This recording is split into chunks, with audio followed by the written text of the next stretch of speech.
삼성전자가 반도체 호황에 힘입어 지난해 연간 279조 원이 넘는 역대 최대 매출을 기록했습니다. LG전자 역시 역대 최고 실적을 내면서 사상 처음 미국 월풀을 제치고 전 세계 생활가전 1위에 올랐습니다. 1,880억 원에 달하는 회사 돈 횡령 사건이 발생한 오스템 임플란트 사태의 후폭풍이 금융권을 강타하고 있습니다. 증권사에 이어 은행들도 오스템 임플란트 관련 펀드 판매를 중단하고 사태를 예의주시하고 있습니다. 세계 최대의 가전 IT 전시회 CES가 글로벌 기업들의 첨단 로봇 경연장이 되고 있습니다. 산업용은 물론 가정용과 엔터테인먼트까지 일상생활 깊숙이 들어온 로봇들이 시선을 사로잡고 있습니다. 기준금리 인상이 예고된 가운데 카드사들의 수익성이 갈수록 떨어지고 있습니다. 늘어난 자금 조달 비용 때문인데 서민들이 주로 쓰는 카드론 대출 문턱이 높아질 거란 우려도 나오고 있습니다. 여러분 안녕하십니까? 대한민국 대표 투자 뉴스 뉴스플러스 시작합니다. 전자업계 쌍두마차인 삼성과 LG전자가 지난해 역대급 실적을 기록했습니다. 삼성은 반도체가, LG는 가전이 효자 노릇을 했는데 이런 흐름은 올해도 이어질 거란 전망이 나옵니다. 방서후 기자입니다. 반도체 겨울은 없었습니다. 삼성전자는 지난해 매출 279조 400억 원, 영업이익 51조 5,700억 원으로 반도체 슈퍼 호황기였던 지난 2018년을 뛰어넘는 실적을 기록했습니다. 특히 지난해 4분기에는 매출 76조 원, 영업이익 13조 8천억 원으로 분기 기준 역대 최고 성과를 거뒀습니다. 잠정 실적인 만큼 부문별 실적이 공개되진 않았지만 반도체가 전체 영업이익의 60%를 차지한 것으로 분석됩니다. 글로벌 기업들의 정보기술 투자 확대 기조 속에 서버용 D램 수요가 늘어난 영향으로 반도체만 보면 미국의 인텔을 제치고 세계 1위에 오를 전망입니다. 3세대 폴더블폰 흥행도 실적 호전에 일조한 것으로 보입니다. 갤럭시 Z 시리즈 판매량이 전년 대비 4배 이상 늘면서 스마트 사업 담당 매출 100조 원 회복이 점쳐집니다. LG전자도 지난해 생활 가전과 TV 사업이 선방하며 역대 최대 실적을 기록했습니다. 미국 월풀의 4분기 매출이 LG전자보다 약 1,000억 원 많을 것으로 추정되는 가운데 이대로라면 LG전자는 연간 매출 기준으로 월풀을 제치고 글로벌 1위에 오를 전망입니다. 증권가에서는 전자업종 양대 산맥의 실적 고공행진이 올해도 계속 이어질 것으로 내다봤습니다. 삼성전자의 경우 2분기부터 메모리 반도체 상승 사이클 수혜를 받을 전망입니다. 차세대 D램 반도체 규격인 DDR5 공급이 본격화되면 수익성 개선 효과도 기대됩니다. 서버 D램 기준으로 DDR5는 서버 D램 DDR4보다 35% 정도 비쌀 것으로 추정하고 있어서 이 DDR5의 수요가 2분기 후반부터 3분기에 본격적으로 좋아지기 때문에 ASP의 믹스가 달라지면서 개선되는 효과를 볼 수가 있겠고, 여기에 파운드리 단가 상승과 시스템 반도체인 엑시노스 판매량 증가가 반영되면 연간 매출 300조 원 돌파는 시간 문제라는 분석입니다. LG전자 역시 우호적인 주택 수요와 가전 교체 시기가 맞물리며 올레드 TV를 중심으로 고수익 프리미엄 가전 판매에서 두각을 나타낼 전망입니다. 특히 스타일러 등의 해외 판매가 늘며 신가전 매출이 30% 이상 성장할 것이라는 관측입니다. 자동차 전기장비 사업의 흑자 전환도 예상됩니다. 이대로라면 올해 사상 첫 영업이익 5조 원 달성도 기대해볼 만하다는 관측이 지배적입니다. 다만 코로나19 장기화로 인한 생산 차질과 가전 수요 피크아웃 우려 등은 변수로 꼽힙니다. 한국경제TV 방서호입니다.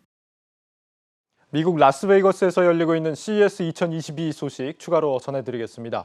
올해 CES에서 글로벌 빅테크 기업들이 내놓은 로봇 기술이 특히 눈길을 끌고 있습니다.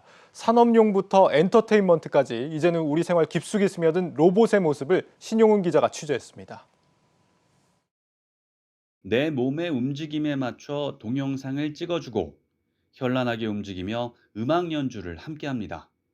부드러운 손놀림으로 저녁 식사 테이블을 세팅해주고 아이돌 그룹처럼 칼 군무도 선보입니다.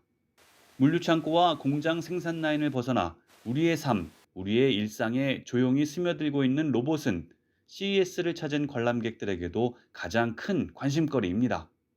Well, I'm in the appliance industry, but I think that this robotics area is insane, very cool.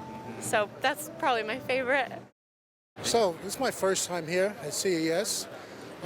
What I'm really interested in looking at is just all of the new technologies. Right now, it's just been amazing. Just walking around and looking at all of the technologies that's here. It's very exciting. 올해 CES에서 우리 기업들은 한층 진화한 로봇 기술을 통해 미래 인류의 모습을 조명했습니다. 현대차는 로봇계 스팟을, 삼성전자는 인터랙션 로봇인 삼성봇 I와 가사 로봇 삼성봇 핸디를 선보였습니다. LG전자 역시 LG 클로이 가이드봇과 LG 클로이 서브봇, 실내외 통합 배송 로봇 등 5G와 AI를 접목한 로봇 제품을 공개했습니다. 또 현대 로보틱스는 산업용 로봇 기술을, 두산 로보틱스는 혁신상을 받은 카메라 로봇과 협동 로봇을 공개했습니다. 이번 CES는 메타버스와 로봇 등 글로벌 기업들의 혁신 기술과 함께 신사업 구축을 위한 협업도 활발하게 이뤄졌습니다. 실제로 현대차는 메타버스 환경 구축과 3D 콘텐츠 개발 기업인 유니티와 손잡고 세계 최고 수준의 디지털 가상 공장을 만든다고 밝혔습니다. 현실의 공장을 가상 세계인 메타버스에 옮겨 메타 팩토리를 구축하고 스마트 모빌리티 솔루션 기업으로서의 전환을 가속화한다는 겁니다. 또 SK 하이닉스와 SKT는 통신용 반도체 기업 퀄컴과 함께 고속 메모리를 공동 개발하고 메타버스와 스마트 팩토리 등 ICT 분야에서 협력을 모색하기로 했습니다. 이 밖에 한화 시스템은 AIoT 솔루션 전문 기업 펀진과 협약을 맺고 미래 국방 클라우드의 핵심 기술인 엣지 AI 시스템 개발에 박차를 가합니다. 이처럼 올해 CES는 빅테크 기업들의 신사업 진출과 기술 영역 확장을 위한 협력의 무대가 되고 있습니다. 한국경제TV 신용훈입니다. 은행들이 오스템 임플란트 편입 펀드 상품의 신규 판매를 잇따라 중단하고 있습니다. 위험이 크지는 않지만 만일의 경우에 대비해 선제적으로 위기 관리에 나선 겁니다. 문성필 기자입니다. 국민은행과 신한은행, 우리은행이 오늘부터 오스템 임플란트가 편입된 펀드의 신규 판매를 중단한다고 공지했습니다. 이에 따라 국민은행 43개, 신한은행 18개, 우리은행 5개 펀드 판매가 각각 중단됩니다. 외국계 은행인 SC제일은행도 오스템 임플란트 관련 펀드 판매를 중단했습니다. 앞서 하나은행은 지난 5일, 농협은행은 어제 오스템 임플란트가 편입된 펀드의 신규 판매를 중단한 바 있습니다. 은행들은 판매 중단 이후로 상장 적격성 실질 심사 사유로 코스닥 시장 판매가 중단된 오스템 임플란트의 경우 거래가 재개돼도 주가 하락으로 수익성이 악화될 수 있다는 점을 들었습니다. 하지만 이들 상품 대부분 오스템 임플란트 편입 비중이 1%대인 것으로 알려졌습니다. 최악의 경우 오스템 임플란트가 상장 폐지되더라도 펀드 전체에 미치는 손실이 크지 않다는 이야기입니다. 결국 라임 옵티머스 등 사모펀드 사태로 은행들이 최근까지 곤란을 겪고 있다는 점, 금융소비자보호법 전면 시행 등이 큰 영향을 줬다는 분석이 나옵니다. 실제 신라젠 사태 등 과거 주식시장에서 종목 관련 문제가 발생하더라도 은행들이 펀드 판매 중단 결정을 선제적으로 내린 적은 없었습니다. 2019년도 사모펀드 사태 이후에 확실히 금융소비자에 대한 보호, 그다음에 고객자산 보호 이런 개념 자체가 소비자 보호 개념 자체가 사실은 어마어마하게 높아진 것 같긴 해요. 한국거래소는 오는 24일까지 오스템 임플란트 상장 적격성 실질 심사 대상 여부를 가리게 됩니다. 만약 대상이 되면 한 달여 실질 심사를 거쳐 상장 폐지 여부가 결정되는데 펀드 신규 판매 재개 여부도 그때 정해집니다. 한국경제TV 문성필입니다. 회사 돈 횡령 혐의를 받는 오스템 임플란트 직원 이모 씨에 대해 경찰이 구속영장을 신청했습니다. 서울 강서경찰서는 횡령금으로 구입한 수십억 원대 부동산과 금괴 등에 대해 몰수 보전 추징할 방침이라며 이같이 밝혔습니다. 앞서 지난 5일 경찰은 이 씨를 체포하는 과정에서 해당 건물에 있던 약 300억 원 상당의 금괴와 현금 4억 3천만 원을 압수했습니다. 또 이 씨 명의 증권 계좌 내 250억 원 상당 금액 역시 동결한 것으로 알려졌습니다. 오스템 임플란트 횡령 사건부터 에디슨 EV 대주주의 불공정 거래 의혹까지 새해 들어 코스닥 상장사의 사건 사고가 잇따르면서 외국인 투자자들의 증시 이탈을 우려하는 목소리가 높아지고 있습니다. 이제라도 신뢰도를 회복하기 위해 당국이 대책을 서둘러야 한다는 지적이 나옵니다. 문형민 기자입니다. 직원의 1,800억 원대 자금 횡령 사건으로 주식 거래가 정지된 오스템 임플란트. 대주주의 주식 처분과 관련한 불공정 거래 행위 의혹을 받고 있는 에디슨 EV. 모두 코스닥 시장에 상장한 기업들입니다. 1,500곳이 넘는 코스닥 상장사 가운데 시가총액 기준 상위 10% 안에 속해서 더욱 이목이 쏠립니다. 연초부터 불거진 두 기업발 악재로 코스닥 시장의 투명성이 도마 위에 올랐습니다. 기업들의 그 부도덕한 점, 또 문제점, 그 관리 소홀 이런 것도 그 상장 시점에 좀 제대로 들여다보는 시스템이 좀 마련이 돼야 되는데 시스템이 아직은 좀 우리나라가 좀 허술한 것 같습니다. 그거를 좀 제대로 정비하고 법도 제대로 새로 개정을 하고. 문제는 코스닥 시장이 신뢰도와 투명성 문제로 부침을 겪은 것이 이번뿐 아니라 잊을만 하면 계속 반복됐다는 점입니다. 지난해 코스닥 상장사들의 횡령 배임 관련 공시는 53건으로 최근 3년간 모두 167건에 달하며 좀처럼 줄지 않고 있습니다. 같은 기간 회계 처리 기준 위반 공시도 22건이나 됩니다. 이러한 이유들로 현재 증시 퇴출 우려가 있는 관리 종목에 지정된 코스닥 상장사는 94곳으로 코스피에 비해 8배에 육박합니다. 결국 코스닥 시장의 신뢰도가 하락하면 투자자들의 자금 이탈은 불가피한 상황.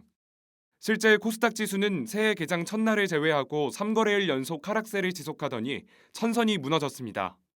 전문가들은 외국인 투자자들의 경우 코스닥 투자 비중이 10%에 불과해 규모를 늘려야 하는 상황인데 오히려 외국인들의 코스닥 패싱이 나오지 않을까 우려하고 있습니다. 사실은 굉장히 많은 불공정 거래가 지속적으로 나타나고 있고 외국인들도 코스닥 시장에 진입하는 데는 그 시장의 불투명성이나 어떤 그 시장의 질이 생각보다 높지 않다라는 부분들. 새해 벽두부터 코스닥 시장 신뢰도 제고가 다시 한번 큰 과제로 떠오른 가운데 금융당국의 관리 감독 시스템 개선과 상장사들의 내부 통제 강화가 시급한 상황입니다. 한국경제TV 문형민입니다.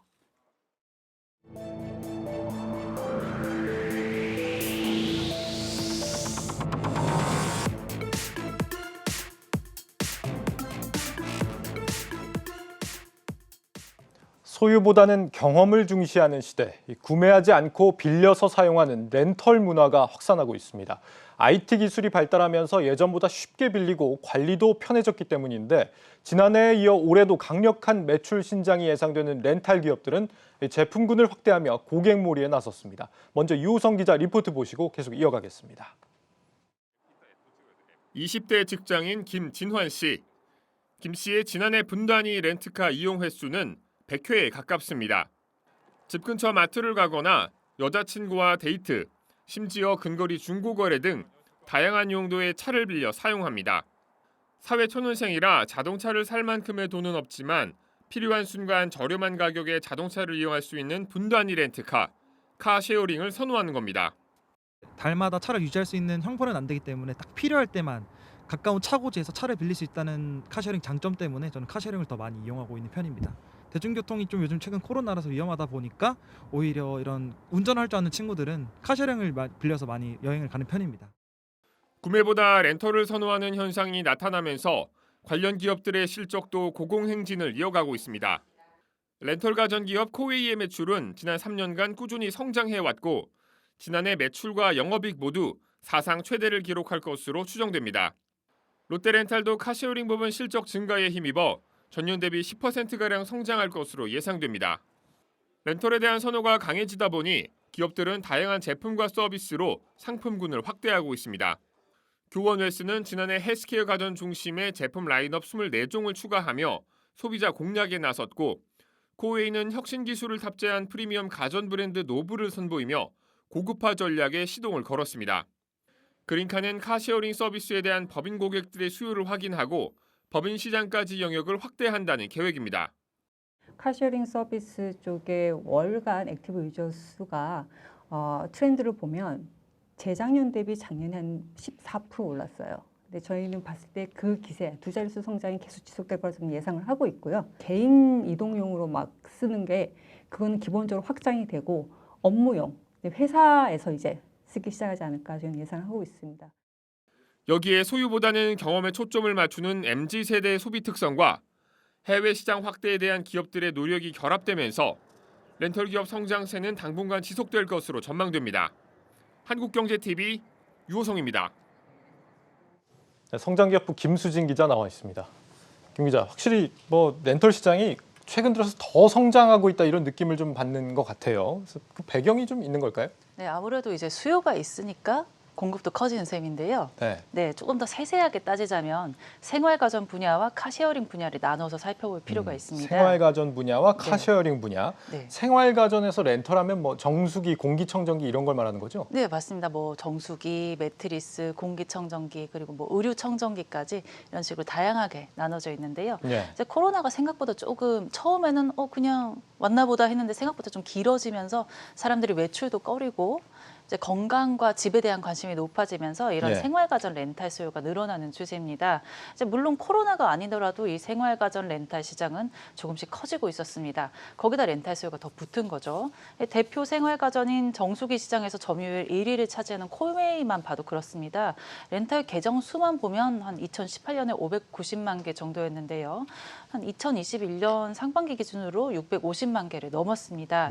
실제로 매출도 계속 증가 추세고요. 참고로 코웨이는 2021년에 2020년에 비해서 매출이 한 14% 정도 그리고 영업이익은 7% 정도 늘어날 전망이라고 합니다. 저기서 말하는 계정수라는 게 고객 수를 말하는 건가요?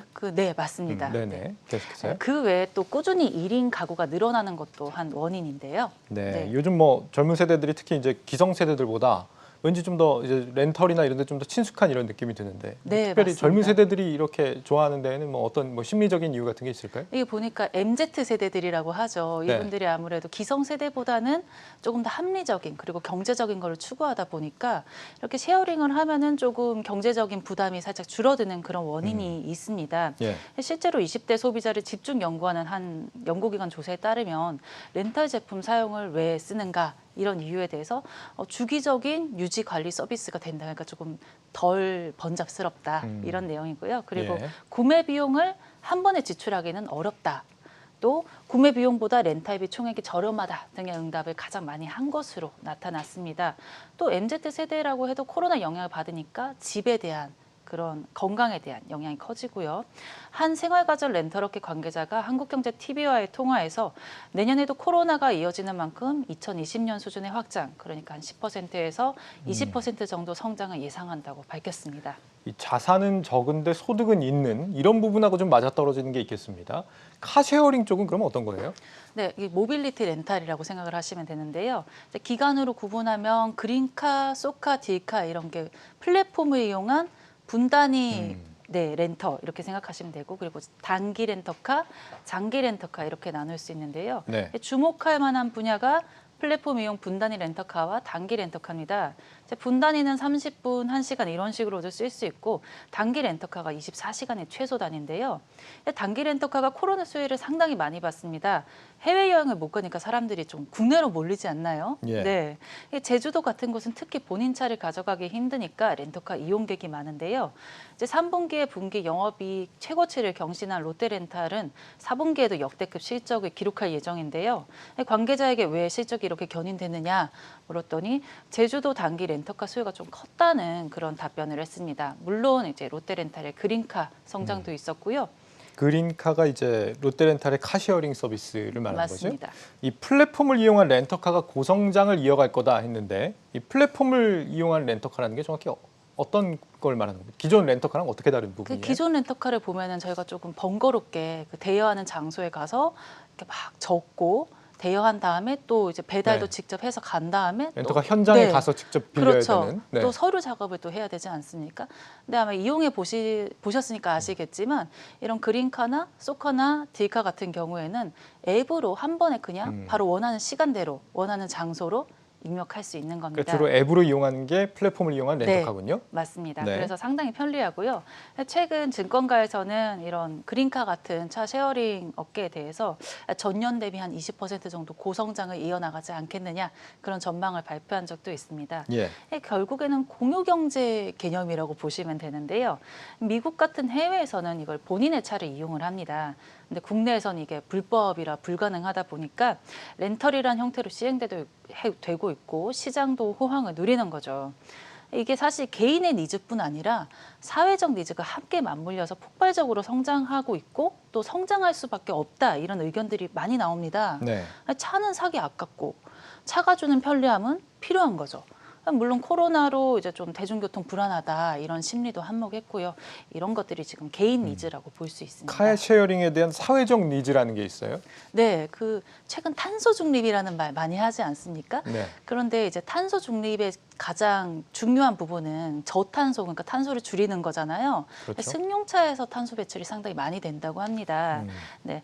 그런데 이제 그만큼 탄소 배출을 줄이는 게 중요한 시대인데 이제 휘발유를 사용하는 승용차를 이제 사지 않고 최대한 카쉐어링을 하도록 만들면 승용차 대수도 좀 줄어들고 불필요한 운행도 줄어들면서 탄소 배출 절감에 도움이 된다는 겁니다.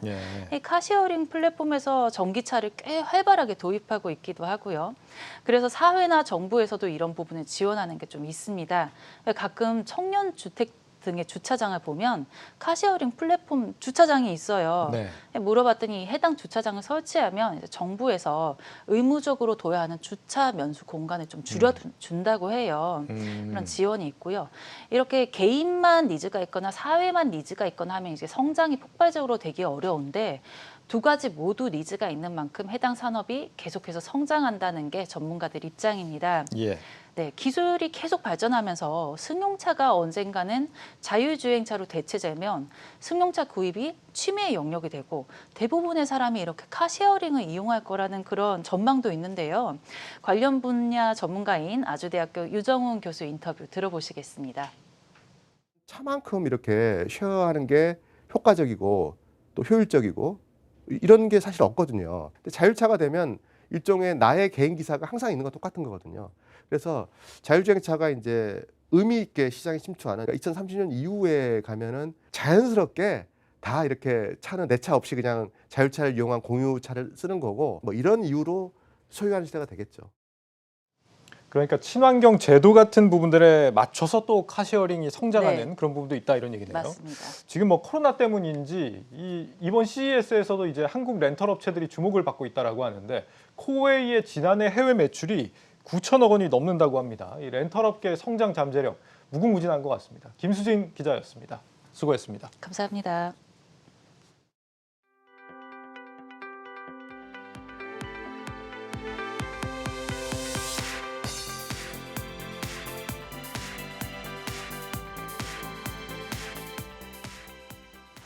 포스코가 중국에서 연 90만 톤을 생산하는 자동차 강판 공장 건설에 착공했습니다. 포스코는 중국 하북 강철과 각각 지분 50%씩을 보유한 하강 포항이 내년 말 준공을 목표로 연산 90만 톤 규모의 도금 강판 공장 건설에 들어갔다고 밝혔습니다. 하북 강철은 2020년 기준 중국 2위, 세계 3위의 철강사입니다. 최정우 포스코 회장은 온라인 착공식에서 합작 법인이 친환경을 선도하는 글로벌 자동차 강판 생산 기업으로서의 역할과 소임을 다해야 한다며 양사가 보유한 높은 전문 기술과 경험을 바탕으로 자동차 강판 생산 수준을 혁신적으로 업그레이드 시켜달라고 말했습니다. 건설 사업 관리 기업 한미글로벌이 자회사를 통해 리츠 시장에 본격 진출합니다. 자회사 한미글로벌투자운용의 수탁 규모를 오는 2025년까지 2조 원으로 키워낸다는 목표인데 첫 상품은 오는 4월에 나옵니다. 임동진 기자입니다. 건설 사업 관리 기업 한미글로벌의 자회사 한미글로벌투자운용. 지난해 8월 리츠 자산관리회사 예비인가를 획득한 뒤 4개월 만인 12월 국토교통부로부터 본인가를 받았습니다. 리츠란 투자자들로부터 자금을 모아 부동산 자산에 투자하고 그 수익을 돌려주는 부동산 투자 회사를 의미합니다. 이미 시장에 50여 곳의 리츠 자산관리 회사가 있는 상황에서 후발주자로 시장에 뛰어든 만큼 한미글로벌 투자운용은 차별화를 꾀하고 있습니다. 종로, 강남 등 핵심 지역의 자산보다는 외곽 지역 또는 잠재력 높은 자산을 개발해 가치를 높이겠다는 전략입니다. 또한 청년주택, 시니어 케어하우스 등 사회적 관심도가 높아지고 있는 자산을 담은 상품도 개발할 계획입니다. 모 기업이 가지고 있는 장점, 특히 물류센터, 물류라든가 데이터, 센터 이런 쪽에는 굉장히 강점이 있습니다. 그래서 거기 우리 모 회사랑 협업해가지고 새로운 상품들을 내놓을 것이고요. 저희가 플랫폼을 구축을 해가지고 갖다 계속 붙여내면 수익성도 되는 리스크가 적고 한 이런 쪽으로 저희가 좀 처음에는 진출하고자 합니다. 한미글로벌 투자운용의 출범은 한미글로벌의 도약과도 맞닿아 있습니다. 현재 한미글로벌은 개발과 설계, 건설 사업 관리는 물론 시공, 감리 등에서도 역량을 갖추고 있습니다. 여기에 이제 금융 기능까지 더해지면서 부동산 사업 전반을 아우르는 기업으로 거듭나게 된 겁니다. 한미글로벌은 개발하고 그다음에 뭐 이런 시공하고 이런 쪽에서 사실 이제 상품을 운용하고 매각 전 과정을 하는 원스톱 서비스를 할 수 있는 시스템을 갖췄다. 그렇게 말씀을 드릴 수 있습니다. 한미글로벌 투자운용은 첫 리츠 상품을 오는 4월 출시하고 운용 인력 등을 지속적으로 확대해 2025년 수탁 규모 2조 원을 달성한다는 목표입니다. 한국경제TV 임동진입니다. 8년 만에 최대 실적을 올렸던 국내 조선업계가 올해 역시 수주 호황을 기대하고 있습니다. 당분간 고부가 친환경 선박 발주가 늘 거란 전망에 지난해보다 수주 목표액을 10% 이상 높게 잡고 있는데요. 이러한 실적에 힘입어 주가 또한 상승 곡선을 그릴 것으로 전망됩니다. 임원식 기자입니다. 일찌감치 한국조선해양은 올해 수주 목표치를 149억 달러로 잡았습니다. 지난해 3분기 내건 목표치 110억 달러보다 30%를 웃도는 수치입니다. 아직 구체적인 수치를 밝히진 않았지만 삼성중공업과 대우조선해양 역시 10%가량 목표치 상향이 감지됩니다. LNG선 같은 경우는 올해도 좀 계속 좋을 거라고 보고 있거든요. 한 10% 정도는 최소한 오르지 않을까. 영국의 한 조사기관에 따르면 올해 예상되는 전 세계 선박 발주량은 3,600만 CGT. 지난해보다 23%가량 줄어들 것으로 보입니다. 그럼에도 이처럼 국내 조선업계가 수주 목표치를 높게 잡으며 자신감을 내비치는 건 고부가 친환경 선박 발주가 당분간 이어질 거란 믿음 때문입니다. 지난해 대형 LNG 운반선과 원유 운반선의 경우 사실상 국내 조선사들이 싹쓸이했고 친환경 선박 또한 국내 조선사들의 몫이었습니다. 이른바 돈이 되는 고부가 친환경 선박에서 세계 1위에 오르면서 목표 수주액을 40-50% 웃도는 실적을 낸 겁니다. 무엇보다 과거 저가 수주에 발목 잡혀 적자를 면치 못했던 실적이 서서히 회복세를 보이기 시작한 데다 선가 인상으로 수익성이 개선되면서 주가 또한 빛을 볼 것으로 전망됩니다. 올해 한 상반기 정도까지 하면 저가 물량은 많이 해소가 됩니다. 4분기 정도부터는 대체적으로 어지간한 업체들이 다 흡전이 가능하지 않을까. 모처럼 만에 수주 호황에도 불구하고 실적 부진으로 소가리를 했던 국내 조선업계가 올 한 해 과거의 명성을 회복할 수 있을지 주목됩니다. 한국경제TV 임원식입니다.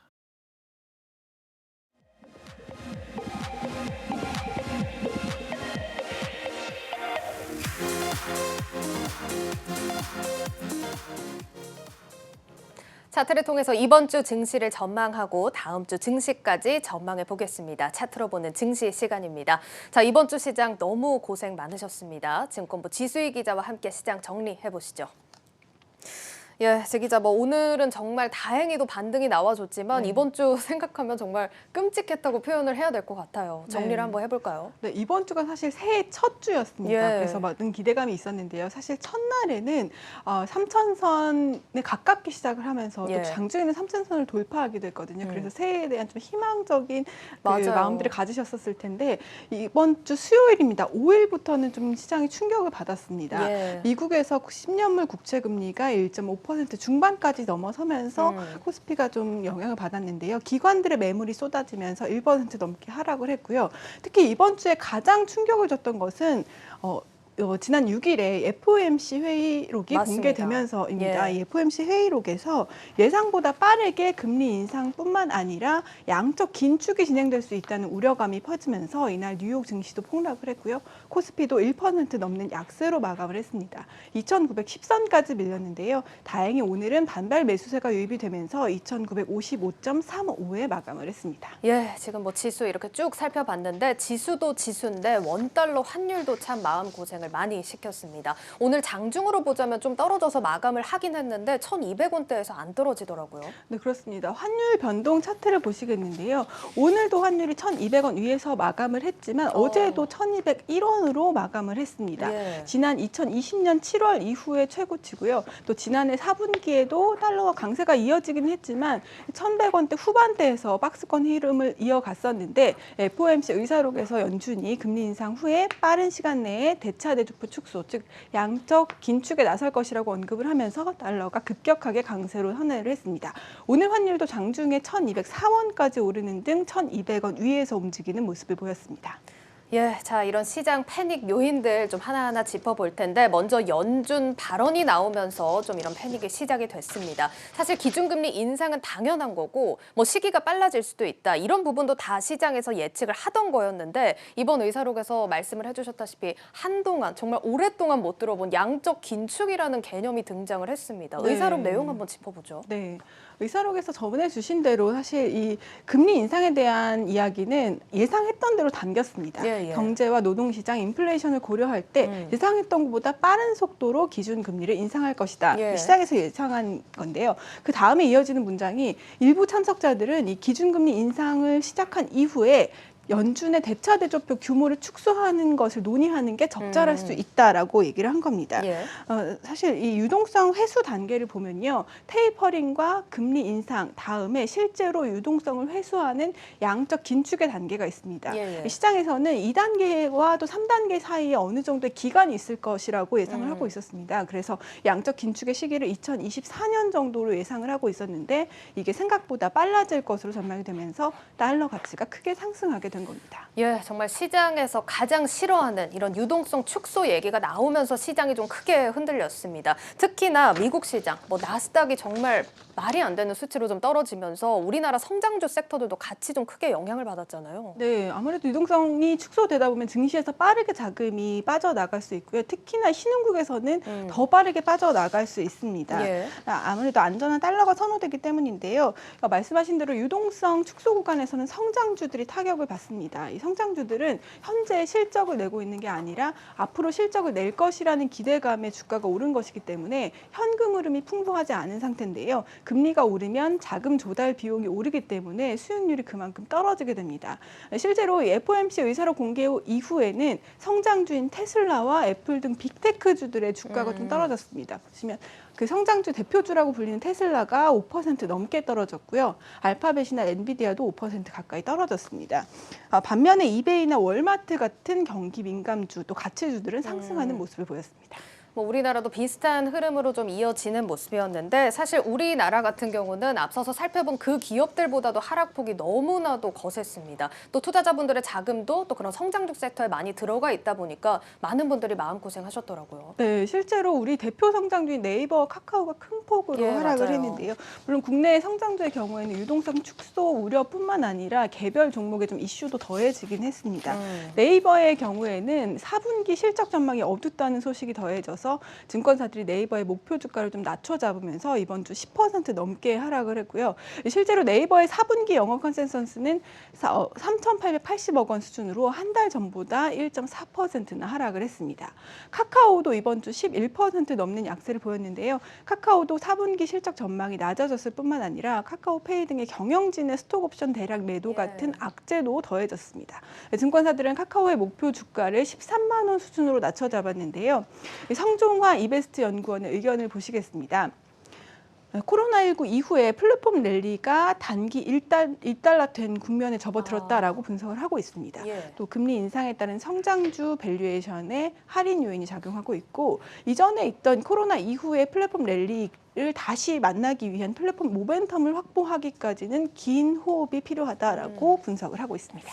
알겠습니다. 자, 지금 이런 상황에 환율까지 말썽이다 보니까 더 크게 좀 영향을 받은 부분이 있는데 사실 지금 상황에서 뭐 원달러 약세 모멘텀을 찾기가 어렵다. 좀 이런 얘기도 나오더라고요. 네, 때문에 당분간 환율 강세는 좀 이어질 것으로 보이는데요. 증권사에서 여러 리포트가 나왔습니다. 예. 한화증권 리포트를 보시면요. 1월 무역 수지가 흑자폭을 축소할 것이다라는 전망이 있습니다. 따라서 원화 약세로 작용할 것으로 보이고 또 따라서 1월 원달러 환율이 1,200원 중심으로 등락할 것이다. 강세를 보일 것이다라고 전망하고 있고요. 1,230원 수준까지 상단을 열어둘 필요가 있다라고 전망을 하고 있습니다. 또 흥국증권에서도 비슷한 리포트가 나왔는데요. 흥국증권에서는 상반기 내내 강달러가 지속될 것이라는 전망을 내놓고 있습니다. 앞서 계속 전해드렸던 긴축의 속도가 빨라지기 때문에 달러 절하가 막는 요인으로 작용하고 있고 또 하나투자증권의 리포트와 비슷하게 한국의 무역 수지 개선이 어렵다라는 이야기를 하면서 원화 약세 요인으로 작용하고 있기 때문에 상반기 내내 강달러가 지속될 것으로 전망하고 있습니다. 일단 뭐 전반적으로 종합을 해보면 달러 강세는 이어질 거다 이런 얘기인데 그러면 좀 쉽게 말을 해서 우리 시장 충격도 조금 더 이어질 거다. 좀 이렇게 봐야 되는 걸까요? 아무래도 일반적으로는 그렇긴 한데요. 요즘의 상황을 보면 딱히 그렇지만은 않습니다. 당분간 환율이 높은 상황에서 움직일 것으로 보이긴 하지만 이번 주에 외국인들이 크게 수급이 움직이지 않았기 때문인데요. 주목할 점은 원달러 환율이 1,200원을 돌파한 상황에서도 외국인들의 수급이 어떻게 변하는지를 보는 것이 중요합니다. 이번 주 외국인들이 1조 350억 원을 사들였고요. 기관들이 4조 7,630억 원을 팔았습니다. 개인들은 그 기관들의 물량을 받아주고 있는 것으로 보이고요. 일반적으로 원달러 환율이 상승하면 외국인들은 달러 마련을 위해서 신흥국 주식을 팔기 때문에 아무래도 외국인들의 수급이 좀 안 좋아지기 마련인데 이번 주 우리 시장은 외국인들이 다시 매수 우위를 보였고 기관이 좀 수급이 안 좋아서 지수를 끌어내리는 모습을 보였습니다. 아무래도 기관이 연말 배당을 위해서 주식을 사들였던 것을 다시 팔고 있는 것으로 분석이 되고 있습니다. 알겠습니다. 자, 일단 지금 상황에서는 뭐 환율이 급격하게 오르지는 않기를 좀 바라야 하는 상황인 것 같습니다. 지금 어쨌든 시장이 매우 혼란스럽습니다. 자, 그런데 아까 이제 성장주 좀 약세에 대해서 우리가 살펴봤지만 좀 이렇게 과매도 구간이 나오는 부분에서 오히려 매수 기회로 삼아도 된다. 이런 분석도 나오고 또 아니다. 지금은 또 조심해야 된다. 좀 의견들이 엇갈리는 모습인데 좀 어떤 전략을 가져가야 될까요? 네, 실제로 그 전문가들의 의견도 아주 분분합니다. 아무래도 이 환율이 단기적으로 움직일 때보다는 장기적으로 유동성 축소에 대해서 대비해야 된다라고 전문가들은 조언하고 있는데요. 앞서 말씀드렸던 대로 유동성 축소 구간에서는 성장주들이 타격을 받을 수 있기 때문에 단기 자금 운용이 필요하신 분들은 성장주와 가치주의 비중을 조절하시는 것이 좋겠고요. 다만 좀 길게 목표 수익률을 잡고 계신 분들은 성장주의 주가가 하락한 시기에 분할 매수하는 것도 유효하다고 조언하고 있습니다. 다만 지난해 같은 쉬운 장을 기대하기는 어렵기 때문에 보수적으로 접근을 해야 하고요. 자신의 목표 시점과 투자 성향에 따라서 포트폴리오를 지난해와는 다른 관점에서 조절할 필요는 있어 보입니다. 예, 알겠습니다. 자, 그러면 다음 주 일정도 한번 좀 살펴볼 텐데 지금 연준에서 어쨌든 매파적인 발언이 이렇게 나왔습니다. 그런데 이게 실제로 좀 이행이 될지 여부에 대해서는 아무래도 경제 지표 중요할 것 같은데 다음 주에 물가 지표 발표되죠? 네, 다음 주에 아주 중요한 소비자 물가 지표, 생산자 물가 지표가 발표가 됩니다. 미국이 우려하고 있는 인플레 상황을 가늠할 수 있는 지표인데요. 이번 달에는 그러니까 지난 12월에는 7%가 넘는 수치가 나올 것으로 보이는데 11월 6.8%보다 높은 수치여서 인플레 우려를 다시 자극할 수 있습니다. 다음 주에는 연준 의원들의 발언이 다수 예정되어 있어서 만약에 매파적인 발언들이 나올 경우에는 시장의 부담 요소로 작용할 수 있고요. 다만 수치가 좀 조금이라도 좋게 나온다면 물가 상승률이 피크를 찍었다고 분석될 경우에는 예상보다 긴축의 속도가 늦춰질 수 있어서 이 상황들을 주시를 해야 되고요. 어쨌든 이번 달 25일에 있을 FOMC 회의까지는 정책 불확실성 때문에 변동성이 커질 수 있다는 점을 염두에 두셔야 되겠습니다. 또 한국에서도 14일에 금통위가 예정돼 있는데요. 기준금리가 1.25%로 25bp 추가 인상될 것으로 전망이 됩니다. 시장이 예상했던 부분이어서 금리 인상 자체가 시장에 큰 충격을 주지는 않을 것으로 보이지만 한은 총재 발언을 통해서 추가 금리 인상 여부 등을 확인해 볼 필요가 있겠습니다. 예, 다음 주 정말 중요한 지표들 많이 발표가 되니까요. 좀 참고하셔서 거시적인 전략을 세워야 할 때인 것 같습니다. 여기까지 듣도록 하겠습니다. 증권부 지수희 기자와 함께했습니다. 잘 들었습니다.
대체 불가 토큰, NFT는 과연 혁신인가 도박인가?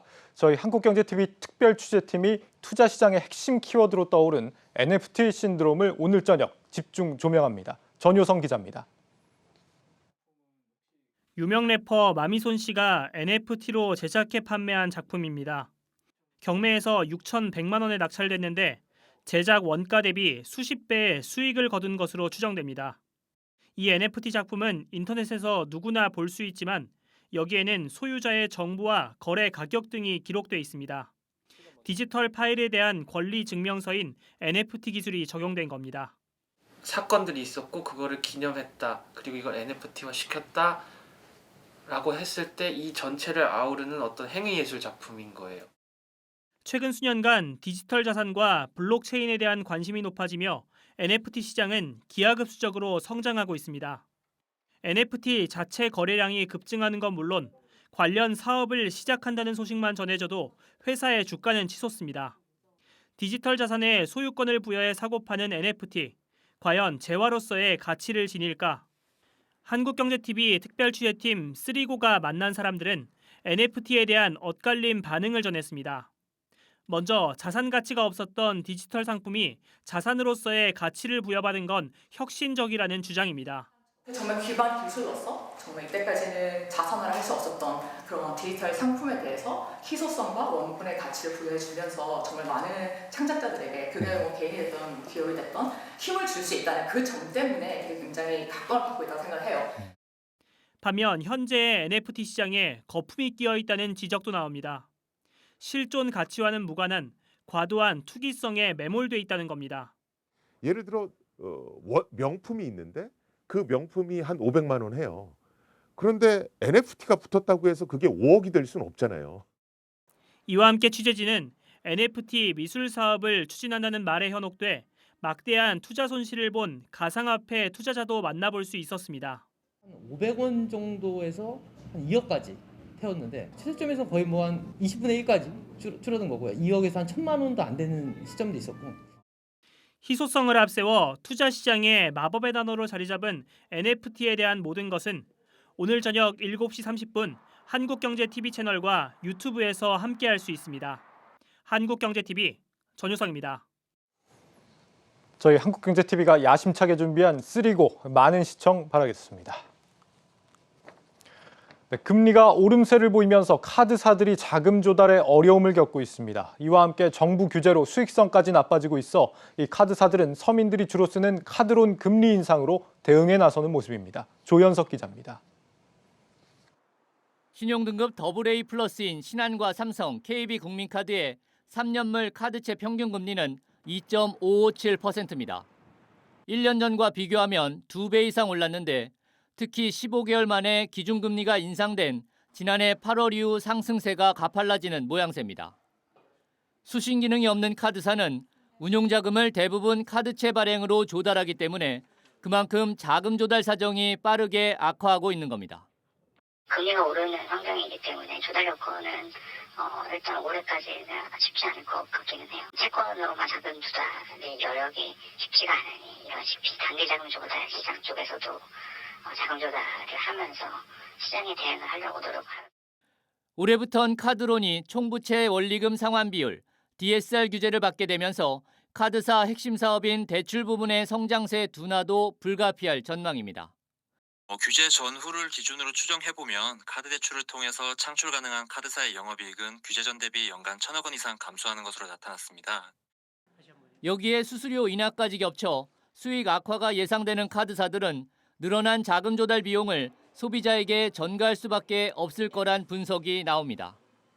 은행권 신용대출이 힘든 중저신용자들이 급전이 필요할 때 주로 쓰는 카드론이나 현금 서비스 금리가 오를 공산이 크다는 얘기입니다. 인상 속도는 미국의 공격적인 긴축과 한국은행의 기준금리 인상과 맞물리면서 더 빨라질 전망입니다. 여전치 신규 발행분의 경우 기준금리 인상에 따른 조달 비용 증가가 즉각 반영될 수 있기 때문에 조달금리 상승에 따른 카드론 금리 상승은 당분간 지속될 수밖에 없을 것으로. 금융당국은 경영 환경이 악화된 카드사들이 대출 금리를 올릴 경우 저신용자를 중심으로 연체율이 올라갈 우려가 있는 만큼 건전성 지표 관리를 강화한다는 계획입니다. 한국경제TV 조현석입니다.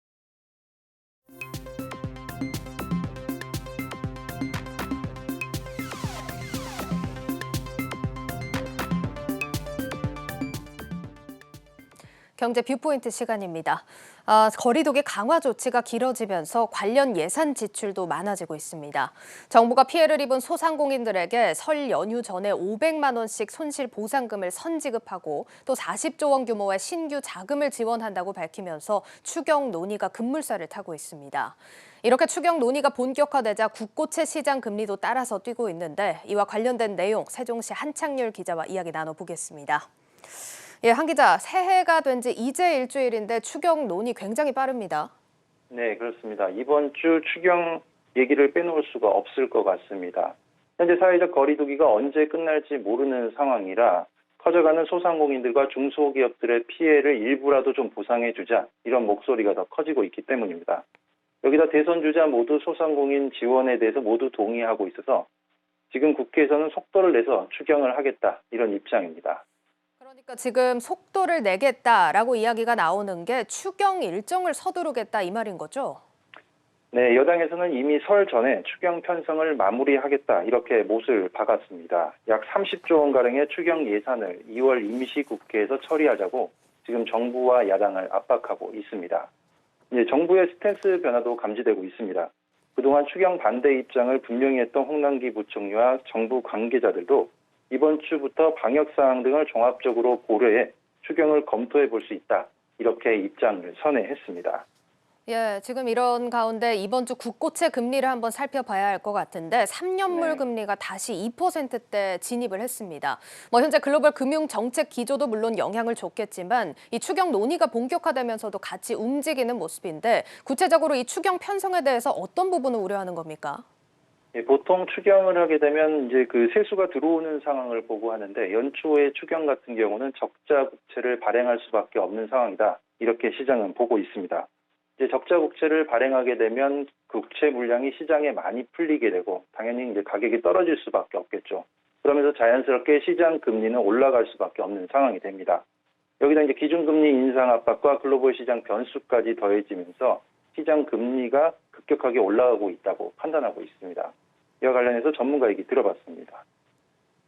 연초에 이제 집행되는 추경이다 보니까 뭐 한 25조에서 30조 원 한다면 거의 대부분을 적자 국채로 발행을 할 것이다라고 예상을 하고 있어요. 예, 내용을 종합해 보면 결국에는 이 추경 이슈에 대한 결론이 좀 빨리 나야 국고채 시장 금리도 어느 정도 자리를 잡을 수 있겠네요. 네, 그렇습니다. 이제 시장에서는 보통 1조 원가량의 국채를 발행하게 되면 1bp, 0.01%포인트 정도의 시장 금리가 움직인다고 보고 있습니다. 이번 주 월요일부터 추경 논의가 이제 본격화됐는데 3년물 국고채 평균 금리는 지난 4거래일간 21bp, 10년물 국고채 금리는 23bp가량 올랐습니다. 이제 시장은 아직 추경 규모가 아직 확정되지 않았고 다음 주에 있는 금통위 이벤트도 있는 만큼 금리가 더 요동쳐서 시장의 정고점을 돌파할 수 있다. 이렇게까지 예상하고 있습니다. 예, 알겠습니다. 이렇게 국고채 금리가 상승하면 회사채, 금융채 금리도 올라갈 수밖에 없을 텐데 이런 시장 상황도 잘 파악을 하면서 이번 추경 논의를 마무리 지었으면 합니다. 지금까지 세종시 한창률 기자와 이야기 나눠봤습니다. 한 기자 잘 들었습니다.